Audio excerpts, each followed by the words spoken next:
И здравейте на всички!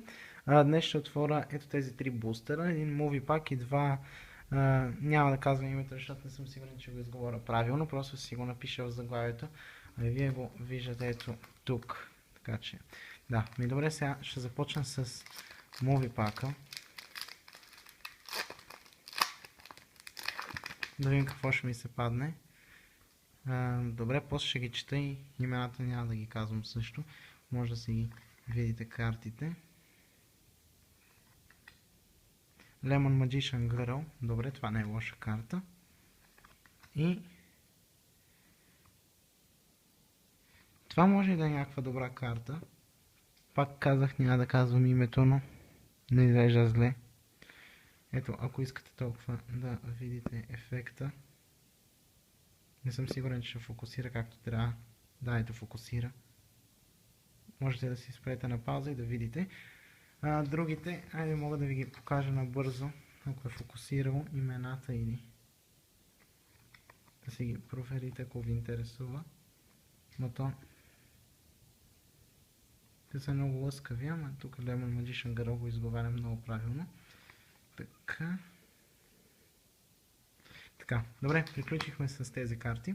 Сега нека да отворим Hero Boosterите. Доста зле го разкъсах този пакет, но няма значение, нали? Така. Отново да фокусира, добре. Няма да ги чета сега. Това не е лошо, но така. И не знам защо са обърнати. Някакъв пендулум.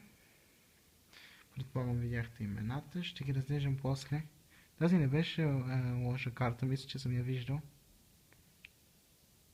Да, не е зле. Даже си е добре, ако играеш с даркове.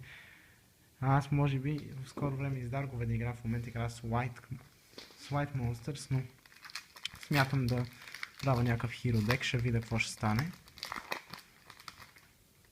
Между другото в следващия ми клип може би ще ви покажа дека си. Така, и това е последния бустер. Да, този е добър. Предполагам. Отново тази карта, тази и тук десни Hero Dark Angel, която всъщност изглежда доста добра карта. Ще ги чета, ще ги разглеждам. И на това беше от този unboxing, който е 2 минути и 51 секунди вече. И да, това от мен и до скоро ще се видим в следващото видео.